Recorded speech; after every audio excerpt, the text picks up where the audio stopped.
Alpha Draconii Claims. By Anna von Reitz. It is most distressing that people associated with churches and religious institutions are not defending the known origins of creation and are instead succumbing to false commercial claims and threats made by the Alpha Draconii.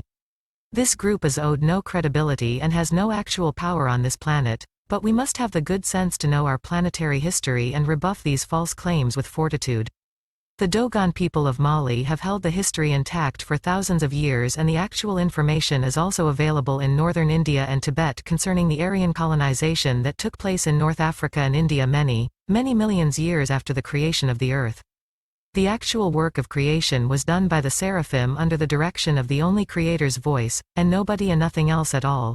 The creation was done in a single moment, the same moment that we are in now, and there is no other time. All things related to the creation were established in order, and that includes the ownership of it. Later colonization has no impact on the ownership interest thus established. The people we know as Aryans were colonist slaves of the Alpha Draconii who populated the Indus Valley in the period between recovery from the last plasma war, 32,000 years ago, and the Great Flood, 11,600 years ago.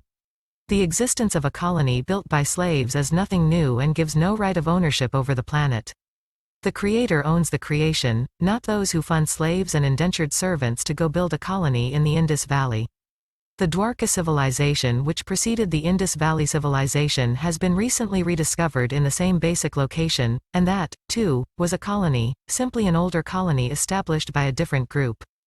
None of these colonists have any claim to the creation. They didn't participate and they were not present during the creation of this planet. They came much later, and they built their homes and earthworks. A very different process from building the rocks and soil and trees that they used to make their homes and earthworks. The creation and the Creator remain. Where are the Indus Valley people? Where is the civilization of Dwarka? Where are the white-skinned, red-haired giants? The colonists who built the Indus Valley civilization and who called themselves Aryans had no valid ownership claim themselves, and so could not provide such a claim to their masters. So, we have a case of fleas, or flea slave masters, claiming to own the dog they live on. And then having the various groups of fleas arguing among themselves about who has a better claim. Let's dispense with such silliness. The Creator of both fleas and dogs owns them all. He owns the Alpha Draconii, too, which is something they don't like to admit, but which nonetheless is true. So let's keep our heads screwed on and the actual ownership interests straight. The Creator owns the earth and all that exists upon it, on the land and the sea and in the air. Thank you for liking and subscribing. If you feel this is valuable information, please share with family and friends. Thank you.